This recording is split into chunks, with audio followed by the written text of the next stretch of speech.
Delhi capitals ವಿರುದ್ಧ 2025ರ Indian premier league ಟೂರ್ನಿಯ ಪಂದ್ಯದಲ್ಲಿ ಫಿಲ್ ಸಾಲ್ಟ್ ರನ್ಔಟ್ ಆದ ಬಳಿಕ ರಾಯಲ್ ಚಾಲೆಂಜರ್ಸ್ ಬೆಂಗಳೂರು ತಂಡದ ಮಾಜಿ ನಾಯಕ ವಿರಾಟ್ ಕೊಹ್ಲಿ ವಿರುದ್ಧ ಅಭಿಮಾನಿಗಳು ಸೋಷಿಯಲ್ ಮೀಡಿಯಾದಲ್ಲಿ ಆಕ್ರೋಶ ವ್ಯಕ್ತಪಡಿಸಿದ್ದಾರೆ.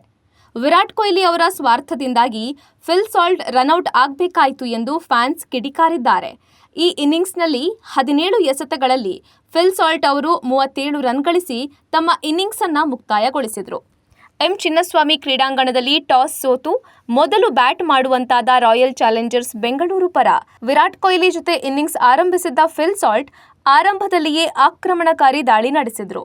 ಅದರಲ್ಲಿಯೂ 3ನೇ ಓವರ್ನಲ್ಲಿ ಮಿಚೆಲ್ ಸ್ಟಾರ್ಕ್ಗೆ ಸ್ಫೋಟಕ ಬ್ಯಾಟಿಂಗ್ ಮೂಲಕ ಬೆವರಿಳಿಸಿದರು. ಈ ಓವರ್ನಲ್ಲಿ ಸಾಲ್ಟ್ 2 ಸಿಕ್ಸರ್ ಹಾಗೂ 3 ಬೌಂಡರಿಗಳ ಮೂಲಕ 26 ರನ್ಗಳನ್ನು ಬಾರಿಸಿದ್ದರು ಹಾಗೂ ವಿರಾಟ್ ಕೊಹ್ಲಿ 1 ಬೌಂಡರಿ ಸಿಡಿಸಿದ್ರು. ವಿರಾಟ್ ಕೊಹ್ಲಿ ಕೂಡ ಅರ್ಧ ಪಿಚ್ ಸನಿಹ ಬಂದಿದ್ರು. ಆದರೆ ಕೊನೆಯ ಹಂತದಲ್ಲಿ ವಿರಾಟ್ ಕೊಹ್ಲಿ ಹಿಂದಕ್ಕೆ ಮರಳಿದ್ರು. ಸಾಲ್ಟ್ ಕೂಡ ಹಿಂದಕ್ಕೆ ಮರಳುವ ವೇಳೆ ಕಾಲು ಜಾರಿತು. ಇದರಿಂದಾಗಿ ಅವರು ಸರಿಯಾದ ಸಮಯದಲ್ಲಿ ಕ್ರೀಸ್ಗೆ ಮರಳುವಲ್ಲಿ ವಿಫಲರಾದರು. ಫಿಲ್ ಸಾಲ್ಟ್ ರನ್ಔಟ್ ಆದ ಬೆನ್ನಲ್ಲೇ ವಿರಾಟ್ ಕೊಹ್ಲಿ ವಿರುದ್ಧ ಅಭಿಮಾನಿಗಳು ಸೋಷಿಯಲ್ ಮೀಡಿಯಾದಲ್ಲಿ ಆಕ್ರೋಶ ವ್ಯಕ್ತಪಡಿಸಿದ್ದಾರೆ. ವಿರಾಟ್ ಕೊಹ್ಲಿ ಸ್ವಾರ್ಥದಿಂದಾಗಿ ಫಿಲ್ ಸಾಲ್ಟ್ ರನ್ಔಟ್ ಆಗಬೇಕಾಯಿತು ಎಂದು ಅಭಿಮಾನಿಯೊಬ್ಬರು ಆರೋಪ ಮಾಡಿದ್ದಾರೆ.